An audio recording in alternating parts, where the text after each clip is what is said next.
नमस्कार, black and white में आपके साथ मैं हूं अंजना ओम कश्यप। नमस्कार, मैं हूं अंजना 2.0 और मेरी तरफ से भी खबरों के इस विश्लेषण में आपका स्वागत है। आज सबसे पहले हम पाकिस्तान के पूर्व प्रधानमंत्री इमरान खान को लेकर किए जा रहे दावों का सत्य जानने की कोशिश करेंगे। पिछले 3 सालों से जेल में बंद इमरान खान को लेकर कहा जा रहा है कि कैद में ही रहस्यमयी परिस्थितियों में उनकी मौत हो चुकी है और उनके शव को कहीं और भेजा जा चुका है। इस दावे के पीछे की वजह यह है कि पिछले 3 हफ्तों से इमरान खान के वकील हो, उनका परिवार हो, उनको उनसे मिलने नहीं दिया जा रहा और इसे लेकर जेल प्रशासन भी पूरी तरह से चुप है। इमरान खान को लेकर पहले भी इस तरह के दावे हुए हैं। आज हम इन सभी दावों की पड़ताल करेंगे और ये भी बताएंगे कि आखिर पाकिस्तान में प्रधानमंत्री या राष्ट्रपति की कुर्सी जाते ही जिंदगी खतरे में क्यों आ जाती है और उनके पास 3 ही विकल्प होते हैं, निर्वासन, जेल या फिर मौत।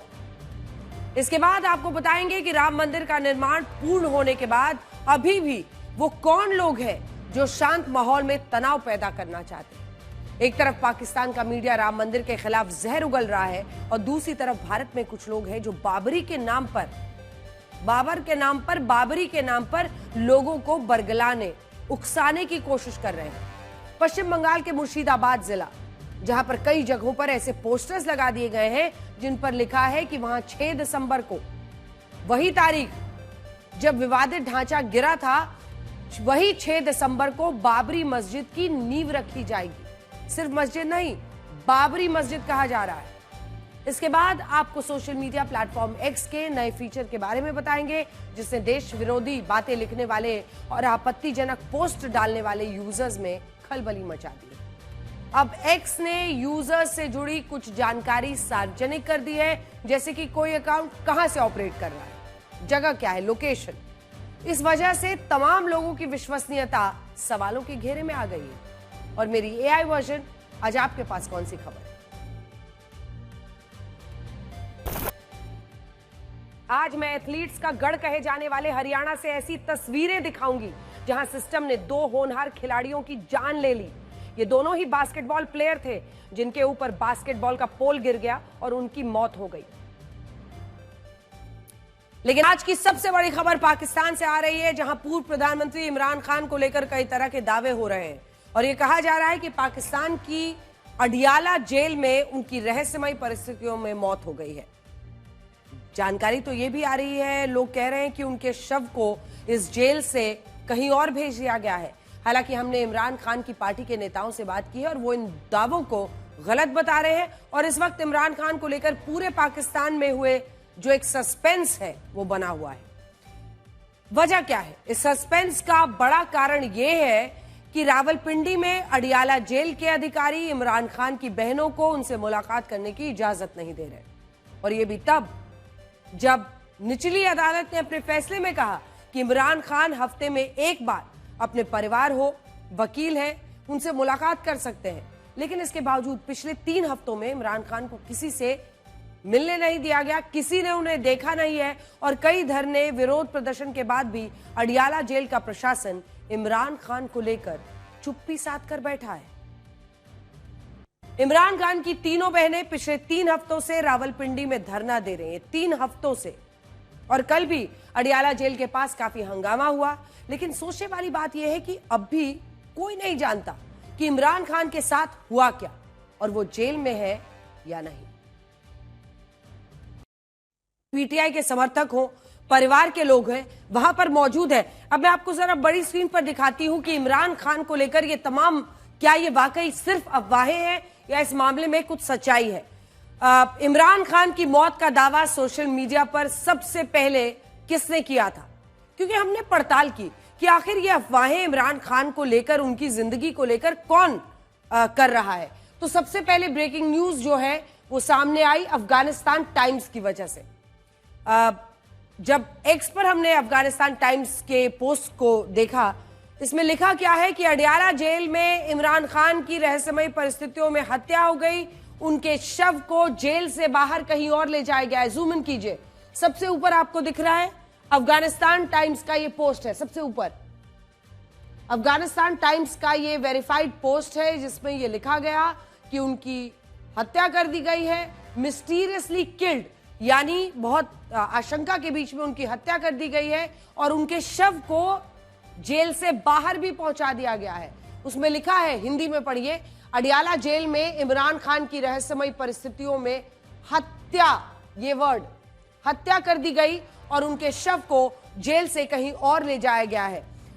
लेकिन आपको फिर से बता दें, ये लाइन सबसे इंपॉर्टेंट है, हम इस पोस्ट की पुष्टि नहीं करते हैं, क्योंकि अफगान टाइम्स से जुड़े हुए एक वेरीफाइड पोस्ट ने ये आर्टिकल सबसे पहले डाला था।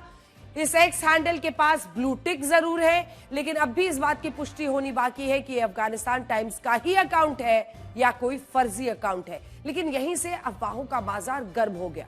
यह जरूर स्पष्ट है कि इसी पोस्ट को आधार बनाकर सोशल मीडिया पर इमरान खान की हत्या की अफवाह उड़ाई गई, जिसकी जांच करने के लिए हमने इमरान खान की पार्टी के नेताओं से संपर्क किया। उन्होंने हमें क्या बताया? उन्होंने हमें यह बताया कि इमरान खान जीवित हैं और उनकी हत्या की खबरें पूरी तरह से गलत है। तो ये आपके सामने जानकारी है। उनका यह दावा है, पीटीआई जो उनकी पार्टी है, उनका यह कहना है कि इमरान खान जिंदा है, जेल में हत्या की खबरें गलत है, इमरान खान से 3 हफ्ते से मुलाकात लेकिन नहीं हुई है, ये एक सच्चाई है। और इसीलिए ये खबर इतनी बड़ी होती जा रही है कि अगर वो जिंदा है तो उनके वकील, उनके डॉक्टर, उनके परिवार वाले आखिर इमरान खान को क्यों नहीं मिल पा रहे हैं। हालांकि इमरान खान की बहनों और कुछ नेताओं को यह लगता है कि जेल प्रशासन उनसे कुछ ना कुछ तो जरूर छिपा रहा है और इसीलिए इमरान खान को किसी से मिलने की इजाजत नहीं दी जा रही है। अब बड़ा सवाल क्या है, हमें यह भी पता चला कि पिछले हफ्ते 19 नवंबर को इमरान खान की बहनें उनसे इसी अडियाला जेल में मुलाकात करना चाहती थी, लेकिन तब भी उनके साथ बदसलूकी हुई थी और उनकी बहनों को सड़कों पर बुरी तरह से घसीटा गया। इसके बाद पाकिस्तान के मानवाधिकार आयोग ने इस पर चिंता भी जताई। आज इमरान खान की बड़ी बहन अलीमा खान को भी कुछ देर के लिए हिरासत में लिया गया था। सुनिए, ये पहली बार नहीं है जब इस तरह इमरान खान की हत्या का दावा हो रहा है।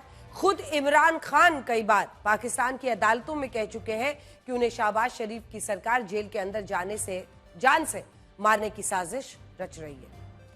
मई 2023 उन्होंने बाकायदा अदालत को बताया था कि उन्हें जेल में काफी प्रताड़ित किया जा रहा है, उन्हें जेल में स्लो पॉइजन देकर जान से मारने की कोशिश हो सकती है।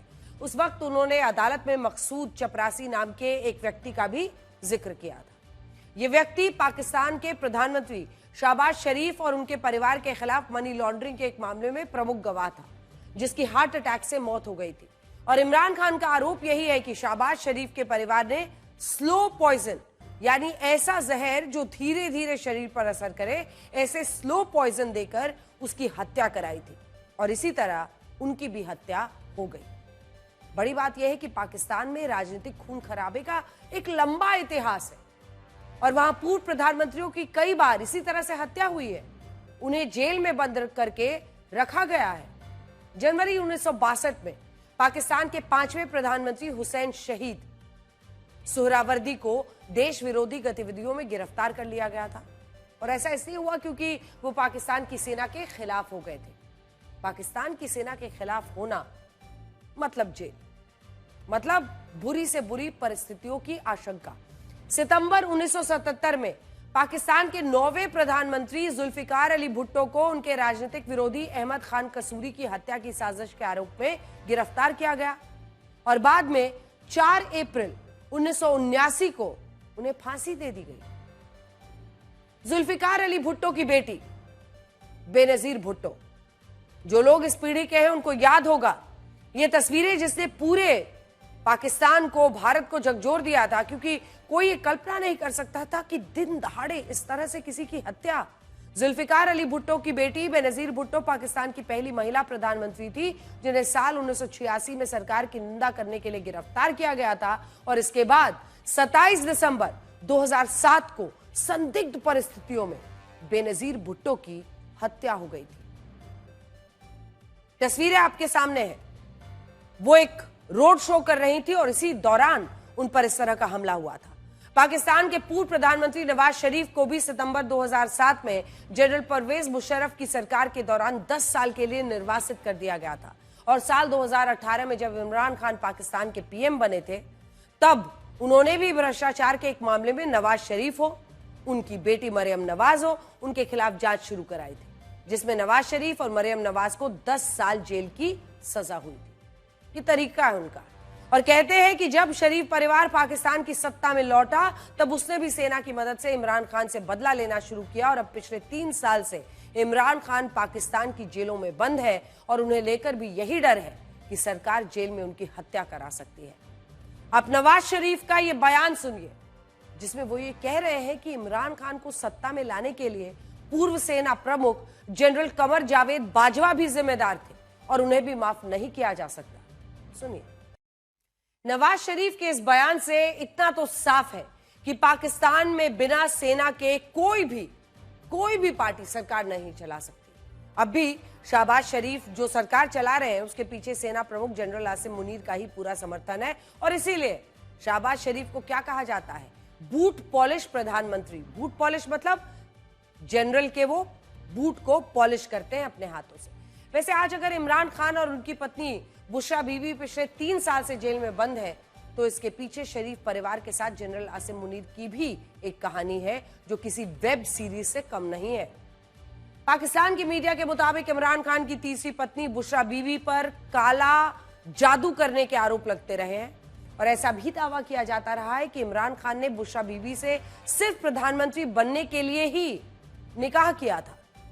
इमरान खान और बुशरा बीबी का पहला निकाह 1 जनवरी 2018 में हुआ था। तस्वीर आपके सामने है और ऐसा दावा किया जाता है कि उस समय बुशरा बीबी को उनके सपने में मोहम्मद पैगंबर साहब दिखाई दिए थे और मोहम्मद पैगंबर साहब ने उनसे कहा था कि अगर 1 जनवरी 2018 को उनके परिवार की किसी महिला का निकाह इमरान खान से हो जाता है तो ये निकाह इमरान खान को पाकिस्तान का प्रधानमंत्री बना देगा और पाकिस्तान भी इससे आर्थिक तरक्की करने लगेगा और उसके अच्छे दिन आ जाएंगे। उस समय इमरान खान पाकिस्तान के पीएम बनने का बेसब्री से इंतजार कर रहे थे, इसीलिए उन्होंने बुशरा बीबी से निकाह कर लिया था। लेकिन क्योंकि यह निकाह इद्दत के समय हुआ था, जिसमें इस्लाम धर्म को मानने वाली कोई भी महिला अपना तलाक होने के 130 दिनों के अंदर निकाह नहीं कर सकती, इसीलिए 18 फरवरी 2018 को इमरान खान और बुशरा बीबी का फिर से निकाह हुआ और इसमें कुछ महीनों बाद अगस्त 2018 में इमरान खान पाकिस्तान के प्रधानमंत्री बन गए। इस घटना ने इमरान खान को पूरी तरह बदल दिया। वो अपने हर काम से पहले अपनी पत्नी बुशरा बीबी से सलाह लेने लगे। बुशरा बीबी पर यह आरोप लगता था कि वो काला जादू करती है। सेना और आईएसआई में नियुक्ति से लेकर सरकार में अफसरों के ट्रांसफर, उनकी पोस्टिंग तक का फैसला इमरान खान खुद नहीं लेते थे। आरोप लगा कि ये सारे फैसले इसके बारे में बुशरा बीबी को वो बताते थे और फिर बुशरा बीबी उन्हें ये बताती थी कि कौन सा अफसर उनके पक्ष में रहकर काम करेगा, कौन सा अफसर या सैन्य अधिकारी उनकी राह में बाधा बन सकता है। और इसी के बाद इमरान खान कोई फैसला लेते थे। यह भी कहा जाता है कि साल 2018 में जब आसिम मुनीर को आईएसआई का चीफ बनाया गया था, तब इस फैसले के पीछे भी बुशरा बीबी ही थी। बुशरा बीबी ने ही इमरान खान को यह कहा था कि आसिम मुनीर को आईएसआई का चीफ बनाने से इमरान खान सत्ता में और मजबूत हो जाएंगे। लेकिन उस वक्त एक ऐसी घटना हुई जिसने आसिम मुनीर को इमरान खान का दुश्मन बना दिया। आईएसआई का चीफ बनने के बाद आसिम मुनीर ने इमरान खान को भ्रष्टाचार के एक मामले में बुशरा बीबी के खिलाफ कार्रवाई करने की सिफारिश कर डाली, जिससे इमरान खान सख्ते में आ गए और इमरान खान को यह लगा कि आसिम मुनीर उन्हीं के परिवार के खिलाफ साजिश रच रहे हैं। उस वक्त सिर्फ 8 महीनों के बाद इमरान खान ने आसिम मुनीर से आईएसआई की जिम्मेदारी वापस ले ली थी और आसिम मुनीर को अलग थलग कर दिया था, जिसे आसिम मुनीर अंदर ही अंदर बदले की आग में जलने लगा। साल 2022 जब इमरान खान अपनी सरकार को बचा नहीं पाए, तब शहबाज शरीफ ने आसिम मुनीर को अपने फायदे के लिए इस्तेमाल किया और उन्होंने आसिम मुनीर से कहा कि जिस भ्रष्टाचार के मामले में वो बुशरा बीबी के खिलाफ कार्रवाई करना चाहते थे, उसमें और उसके जैसे जो बाकी मामले हैं उसमें फाइलों को नए सिरे से खोला जाए और इमरान खान और बुशरा बीबी के खिलाफ ऐसा मामला बनाया जाए कि वो कभी जेल से बाहर आ ही ना सके। और आसिम मुनीर ने यही किया, जिसके बाद शहबाज शरीफ ने उन्हें अपनी सरकार में सेना प्रमुख बनाकर एक बड़ा इनाम दे दिया। हालांकि देखिए, दिलचस्प बात तो यही है कि आज शहबाज शरीफ खुद आसिम मुनीर की कठपुतली बनकर रह गए हैं और अब जब तक पाकिस्तान का नियंत्रण आसिम मुनीर के हाथों में है तब तक इमरान खान और बुशरा बीबी का जेल से बाहर आना लगभग नामुमकिन है।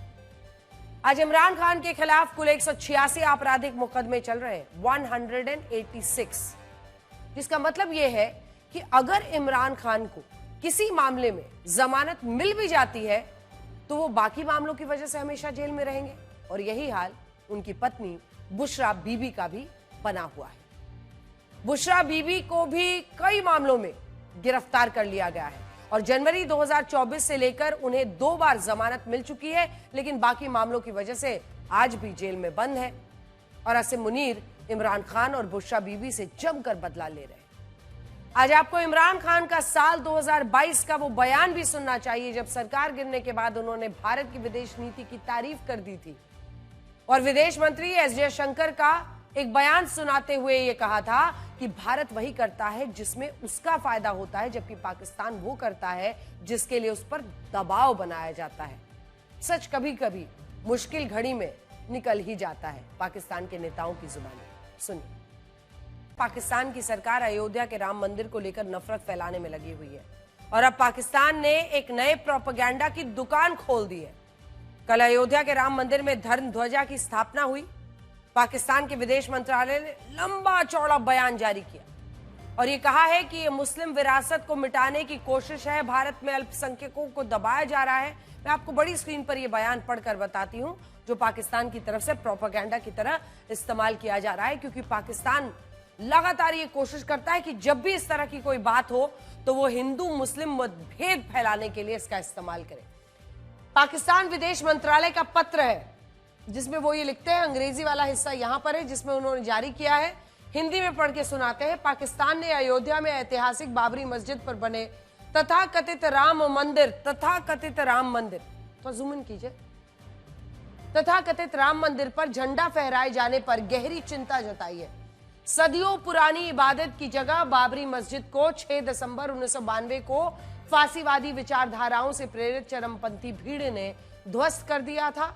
बाद में भारत में न्यायिक प्रक्रिया में रुकावटें आई जिनमें दोषियों को बरी कर दिया गया और ध्वस्त मस्जिद स्थल पर मंदिर निर्माण की मंजूरी दे दी गई, जो अल्पसंख्यकों के प्रति भारत के भेदभावपूर्ण रवैये को दिखाता है। ये वाला हिस्सा मतलब मौका जैसे मिले तो फौरन ये कोशिश होती है कि कैसे आप आग लगा सकते हैं। पढ़ते जाइए कि पाकिस्तान के विदेश मंत्रालय में कौन सी झूठी कहानी लिखी है, मुसलमानों को लेकर क्या फेक नैरेटिव उन्होंने गढ़ा है। इसके आगे वो लिखते हैं, ये भारत में धार्मिक अल्पसंख्यकों पर दबाव के एक व्यापक पैटर्न और बहुसंख्यक हिंदुत्व विचारधारा के प्रभाव में मुस्लिम सांस्कृतिक और धार्मिक विरासत को नष्ट करने के जानबूझकर की गई कोशिशों को दिखाता है। कई अन्य ऐतिहासिक मस्जिदें अब अपवित्रता और विध्वंस के खतरे का सामना कर रही हैं, जबकि भारतीय मुसलमान लगातार सामाजिक, आर्थिक और राजनीतिक रूप से हाशिए पर है। कोशिश यही है कि किसी ना किसी तरह से भारत में आग लगाई जाए। पाकिस्तान वो देश है जिसने अपनी मिसाइलों का नाम सिर्फ इसलिए बाबर रखा क्योंकि बाबर ने भारत में मुगल राज को स्थापित किया था और इस दौरान भारत में कई मंदिरों को तोड़ा गया था, जिनमें अयोध्या का राम मंदिर भी शामिल था। सोचिए, जिस देश की नींव ही भारत से नफरत करने पर टिकी है, उस देश का क्या ही किया जा सकता है। आज पाकिस्तान भारत के अल्पसंख्यक मुसलमानों पर इतना ज्ञान तब दे रहा है जब उसके अपने देश में हिंदू अल्पसंख्यकों की स्थिति क्या है, बुरी स्थिति। आप खुद इन आंकड़ों को देखिए और ये तय कीजिए कि पाकिस्तान के अल्पसंख्यकों को दबाया गया या भारत में अल्पसंख्यकों को दबाया जा रहा है। विभाजन के बाद पश्चिमी पाकिस्तान में अल्पसंख्यक जो हिंदू हैं उनकी आबादी 3.4% थी, जो सबसे ऊपर आप देख रहे हैं। आज यही आबादी 2.1% हो गई है, घट रही है, 3.4 से 2.1 पर आ गई है। जबकि भारत में जब आप अल्पसंख्यकों की आबादी देखेंगे तो यहां पर देखिए कैसे इजाफा हुआ है। आजादी के बाद 9.9 लगभग 10%, वही 2011 की, हम तो आज की बात भी नहीं कर रहे, 2011 की जनगणना के मुताबिक, जूम इन कीजिए, ये 9.9 से 2 हो चुकी है, 14.2%। यानी आप लगा सकते हैं अंदाजा, लगभग 4.3% का ये इजाफा है। बात सिर्फ इन आंकड़ों की नहीं है।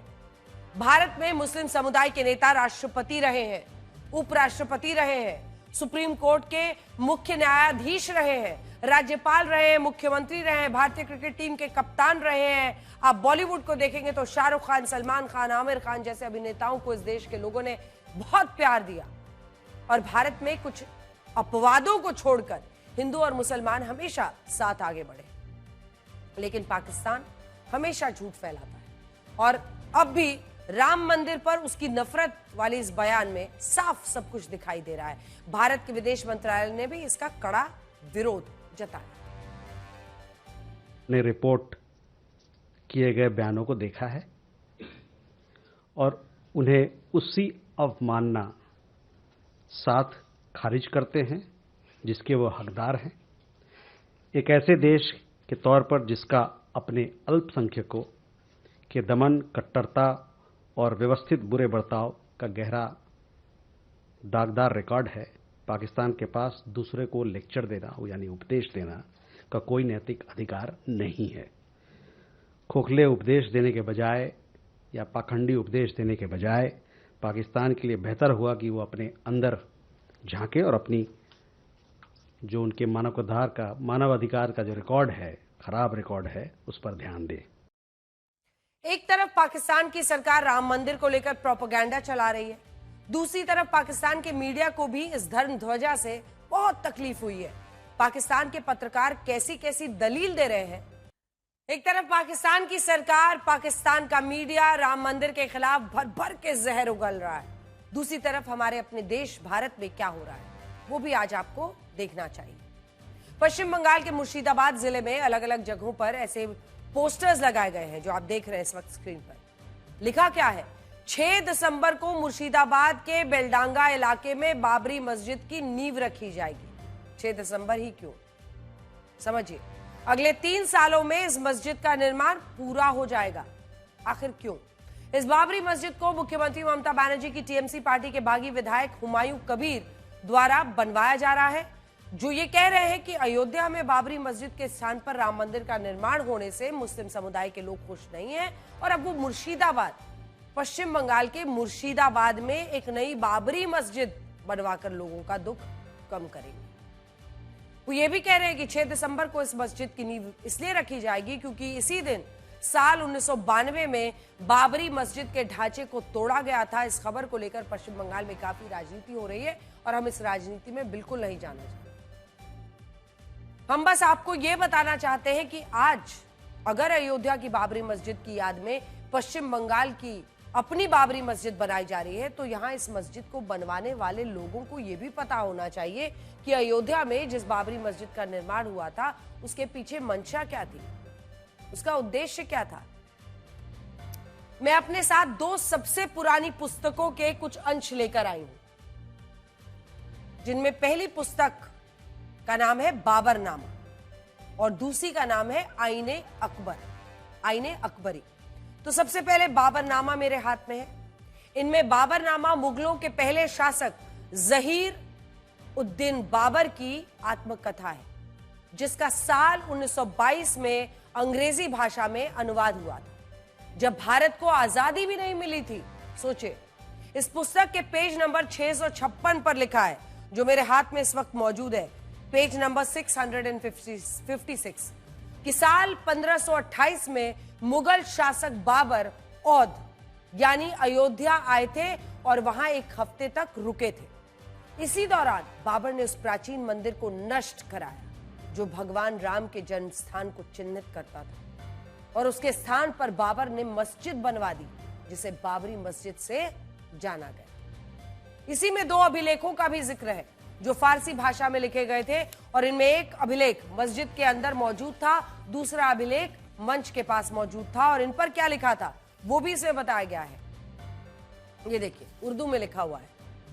इस मस्जिद का निर्माण, इस पर लिखा क्या है? इस मस्जिद का निर्माण बाबर के आदेश से हुआ है, जिसका न्याय स्वर्ग जैसा ऊंचा है। नेक दिल मीर बाकी ने ये इबादत गाह बनवाई है और इसका निर्माण 935 हिजरी यानी साल 1528-29 ईस्वी में हुआ है। पर्शियन में कई हिस्से इसके लिखे गए हैं और पर्शियन भाषा में इसको फारसी भाषा में लिखा गया है कुछ हिस्सों। दूसरी पुस्तक का नाम है आईने अकबरी, जिसमें 16वीं शताब्दी में अब्दुल फजल ने लिखा था कि इसमें मुगल बादशाह अकबर के शासनकाल का वर्णन किया गया है। यह मैंने आईने अकबरी आपके सामने रख दिया, जिसको अबुल फजल ने लिखा था। बादशाह अकबर के शासनकाल का वर्णन इसमें किया गया है और करीब 400 साल पुरानी इस पुस्तक में भी यही लिखा है कि अयोध्या में भगवान श्री राम का जन्म स्थान है और मान्यता है कि त्रेता युग में यहां अयोध्या राजवंश का शासन था। एक और रिपोर्ट जो कि आर्कियोलॉजिकल सर्वे ऑफ इंडिया की रिपोर्ट है, ये एएसआई की रिपोर्ट है जो अब हम आपको दिखाना चाहते हैं। ASI Cunningham Alexander, year 1862, 63, 64, 65। इसके ब्रिटिश अफसरों ने 1862 से 1865 में तैयार किया और इनमें भी यही बताया गया कि अयोध्या प्रभु श्री राम की नगरी है और यहां कई मंदिरों को मुगल काल में नष्ट किया गया और वहां मस्जिद और दूसरे ढांचे बनाए गए। ये बाकायदा अंग्रेजों ने भी ऑन रिकॉर्ड डाला था। अब ये सारे ऐतिहासिक दस्तावेज हमने आपको इसलिए दिखाए ताकि आप ये समझ पाए कि अयोध्या में जो बाबरी मस्जिद बनाई गई थी उसका उद्देश्य लोगों की धार्मिक आस्था से नहीं था। उस वक्त अगर आप देखिए, बाबर अयोध्या से भगवान श्री राम की पहचान को मिटाना चाहता था, जिसके लिए बाबर के सेनापति मीर बाकी ने राम जन्मभूमि पर बाबरी मस्जिद का निर्माण कराया। इसलिए सोचिए, अगर इसी बाबरी मस्जिद की याद में आज पश्चिम बंगाल के मुर्शिदाबाद में एक नई बाबरी मस्जिद बनाई जा रही है तो इसका मतलब क्या होगा? हमें लगता है कि मस्जिद बनाने में कोई परेशानी नहीं है।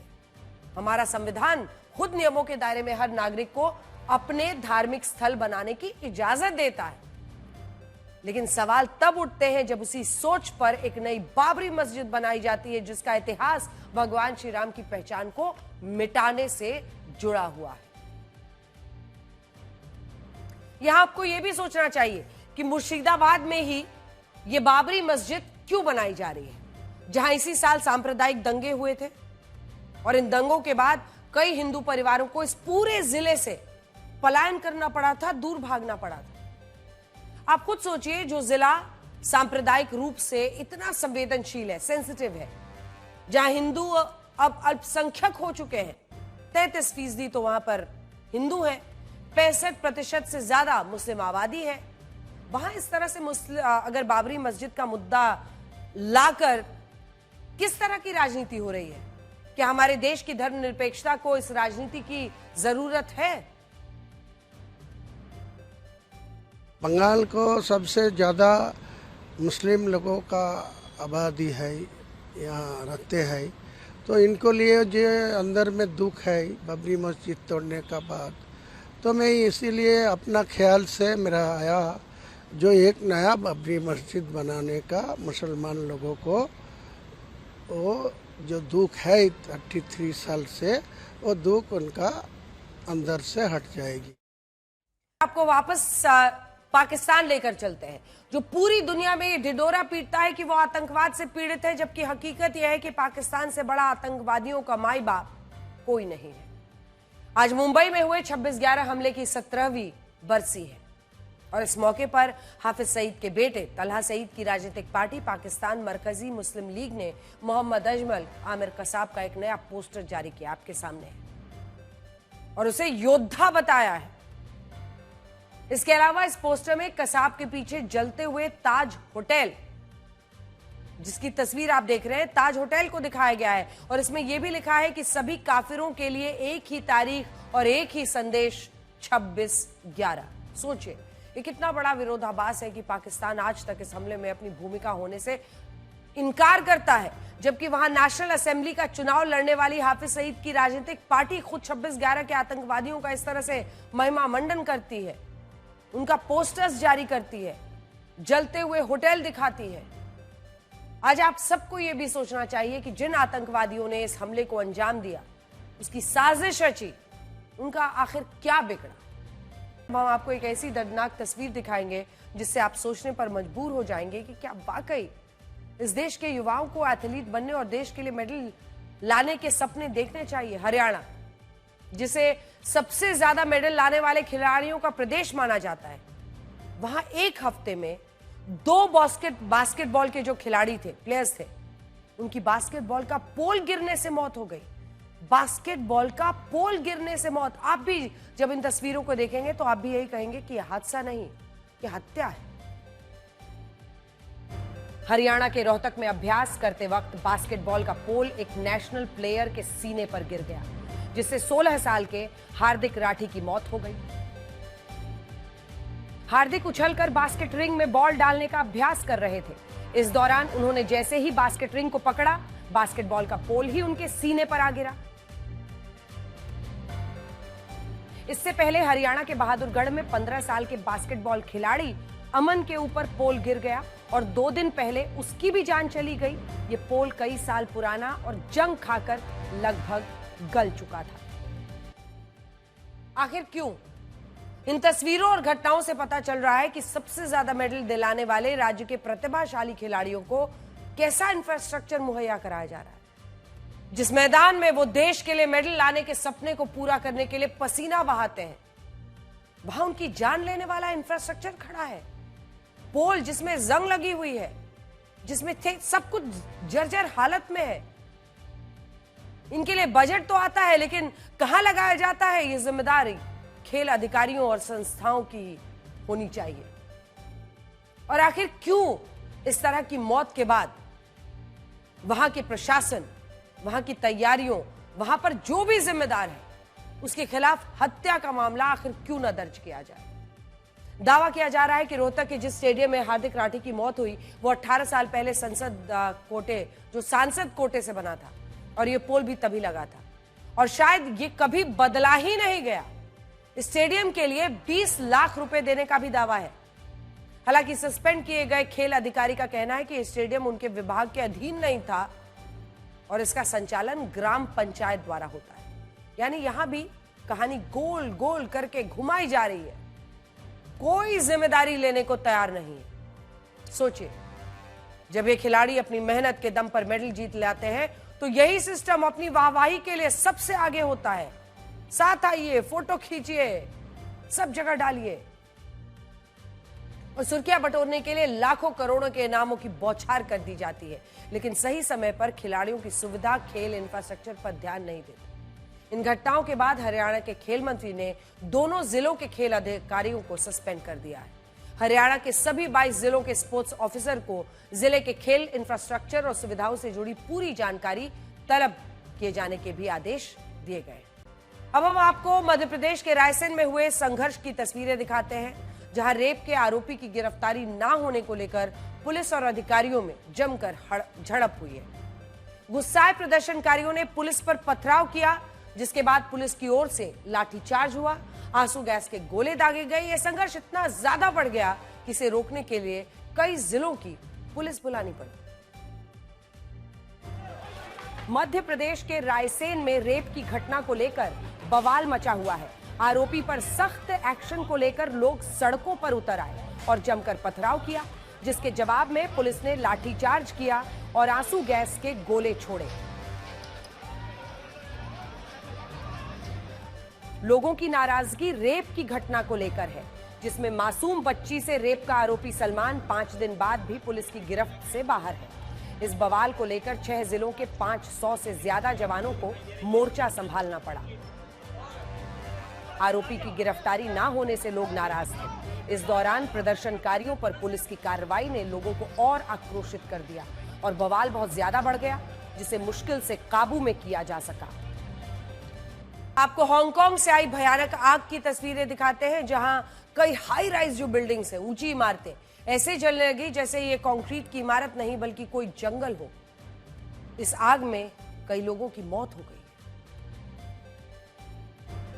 हांगकांग के टाइपो में कई ऊंची रिहायशी इमारतों में भीषण आग लग गई, जिसमें कम से कम 4 लोगों की मौत हो गई। बताया जा रहा है कि इस इमारत में निर्माण कार्य भी चल रहा था, जिसके लिए बाहरी हिस्से में बांस का मचान लगाया गया था। इस आग ने मचान को अपनी चपेट में ले लिया, जिससे आग और ज्यादा भड़क उठी। इसके बाद तेज लपटें और घना धुआं उठने लगा। आग की ये लपटें कई किलोमीटर दूर से भी नजर आ रही थीं। ये आग दोपहर में लगी थी, लेकिन रात तक भी लपटें उठती रहीं। ऐसा लग रहा था कि कंक्रीट की इमारत नहीं बल्कि कोई जंगल जल रहा हो। और अब हम इलॉन मस्क के सोशल मीडिया प्लेटफॉर्म एक्स के नए फीचर की बात करेंगे। इस नए फीचर ने एक्स के फेक अकाउंट होल्डर्स में खलबली मचा दी है। पहले कई एक्स यूजर्स अपने बारे में गलत जानकारियां दिया करते थे, लेकिन नए फीचर ने उसका पर्दाफाश कर दिया है। एक्स में अब कुछ खास जानकारियां पब्लिक हो गई हैं, जैसे एक्स अकाउंट बनाने की तारीख, यूजर की लोकेशन, अकाउंट वेरिफिकेशन की तारीख, बार बार बदले गए यूजर नेम की संख्या, और इसके साथ ही ऐप को गूगल प्ले स्टोर से डाउनलोड किया गया और ये ऐप स्टोर से ना बताया गया। तो कई सारे बदलाव किए गए हैं। सबसे ज्यादा बवाल यूजर की लोकेशन को लेकर है कि आखिर ये अकाउंट कहां से चलता है, और यूजर की लोकेशन सार्वजनिक किए जाने को लेकर है। अभी तक क्या होता था कि कोई भी एक्स यूजर अपने बायो में कुछ भी भर देता था, मतलब ये कि लोकेशन वाली जगह आप कुछ भी लिख सकते थे, नाम कुछ भी डाल सकते थे। बांग्लादेश की किसी झुग्गी में रहने वाला व्यक्ति अपने एक्स बायो में अमेरिका लिखकर खुद को अमेरिकी भी दिखा सकता था। इसी तरह से कोई पाकिस्तानी व्यक्ति अपने बायो में इंडिया लिख देता था, भारतीयों को भड़काने की साजिश करता था। एक्स के इस नए फीचर ने इन जैसे लोगों को बेनकाब कर दिया है। भारत में सीए, एनआरसी, एसआईआर, वोट चोरी, ईवीएम हैक होने की अफवाह फैलाने का काम ऐसे ही कई नकली भारतीय एक्स अकाउंट्स की तरफ से किया जाता था। हम आपको कुछ उदाहरण देकर बताना चाहते हैं। स्वाति चतुर्वेदी नाम के इस अकाउंट को देखिए। इसे देखकर ऐसा लगता है जैसे ये किसी हिंदू भारतीय महिला का एक्स अकाउंट है। लोकेशन में इसने इंडिया लिखा है। ये देखिए, इस अकाउंट से भारत विरोधी पोस्ट की जाती थी और अफवाहें फैलाई जाती थी। आपको बड़ी स्क्रीन पर जरा दिखा देते हैं। देखिए, ये जो हैंडल आप देख रहे हैं इस वक्त टेलीविजन स्क्रीन पर, इसमें नाम डाल दिया गया स्वाति चतुर्वेदी, लोकेशन में इंडिया लिखा है और एक के बाद एक जय हिंद भी डाला हुआ है। ये वाला देखिए, इससे आप समझेंगे कि किस तरह से मिसलीड करने की कोशिश है। लोकेशन में इंडिया डाला गया है, अफवाहें फैलाई जाती थी। देखने वालों को यह लगता था कि कोई भारतीय हिंदू महिला ऐसा कर रही है, लेकिन सच यह है कि यह अकाउंट पाकिस्तान से चलाया जा रहा था। दूसरा, इसी तरह से एक और हिंदू महिला भावना जोशी के नाम से फेक अकाउंट बनाया गया। इस अकाउंट में यूजर ने खुद को सेक्युलर हिंदू बताया। ये देखिए, क्योंकि इसी के जरिए, और ये सनातनी झंडा जो आप देख रहे हैं, इसका अक्सर इस्तेमाल आप देखेंगे इस तरह के फेक अकाउंट्स में किया जाता है। सेक्युलर हिंदू हूं, कट्टर नहीं। इसने अपनी लोकेशन में लखनऊ लिखा था, लेकिन असलियत में ये अकाउंट कहां चल रहा था? मिडिल ईस्ट से ऑपरेट हो रहा था, यानी अरब देशों से। एक मुस्लिम महिला शाजिया नूरी, जिसके नाम से ये फेक अकाउंट चल रहा था। एक बार जूम इन कर लीजिए। इसका लोकेशन क्या दिख रहा है? महाराष्ट्र। ये देखिए, ये वाला, ये जो आप देख रहे हैं, महाराष्ट्र लोकेशन दिख रहा है। इस अकाउंट में हिंदू विरोधी बातें लिखी जाती थी ताकि हिंदू मुस्लिम दंगे फैल जाएं, लोगों को भड़काया जाए, लेकिन ये अकाउंट सऊदी अरब से ऑपरेट हो रहा है। इसी तरह से रेणु चौधरी नाम का ये फेक अकाउंट भी मिडिल ईस्ट देशों से ऑपरेट हो रहा था। जूम इन कीजिए, अकाउंट पे आपको दिखेगा मुंबई लिखा हुआ, लेकिन यह भी अरब देशों से ऑपरेट हो रहा था। इसके जरिए भारत में जातिगत भेदभाव फैलाने वाले भड़काऊ पोस्ट किए जाते थे। एक अकाउंट है मुस्लिम आईटी सेल। ये देखिए, मुस्लिम आईटी सेल। अब देखिए, इसमें पूरा सामने आ रहा है। एक अकाउंट जो ये चल रहा था, भारतीय मुस्लिमों को बहकाने भड़काने वाली पोस्ट करता था। इसने अपनी लोकेशन में लिखा है the world is ours completely, मतलब वो अपनी लोकेशन छिपा रहा था। नए फीचर में उसकी लोकेशन मिडिल ईस्ट दिख रही है। हबीबा नाम से एक पाकिस्तानी यूजर भारतीय मुद्दों पर आपत्तिजनक टिप्पणियां करती थी। उसने अपनी लोकेशन में क्या लिखा हुआ है? लंदन। तो ये देखिए, एक के बाद एक, यहां पर जूम इन करके दिखा दीजिए। हबीबा, लंदन, इंग्लैंड लिखा हुआ था। मतलब ये दिखाने की कोशिश थी कि अलग अलग जगहों से हम लोग कर रहे हैं, भारतीय हैं, लंदन में हैं, और ये तमाम, और ये अकाउंट तो पाकिस्तान से ऑपरेट हो रहा था। एक्स पर ऐसे हजारों अकाउंट हैं जो पाकिस्तान, बांग्लादेश, मिडिल ईस्ट देशों से ऑपरेट हो रहे हैं और इनमें भारत के मुद्दों पर चिंता जाहिर की जाती है, भड़काऊ बातें लिखी जाती हैं, जबकि इन अकाउंट्स का मकसद भारत के हिंदू मुस्लिमों की भावनाओं को भड़काना है ताकि देश में अशांति फैल जाए।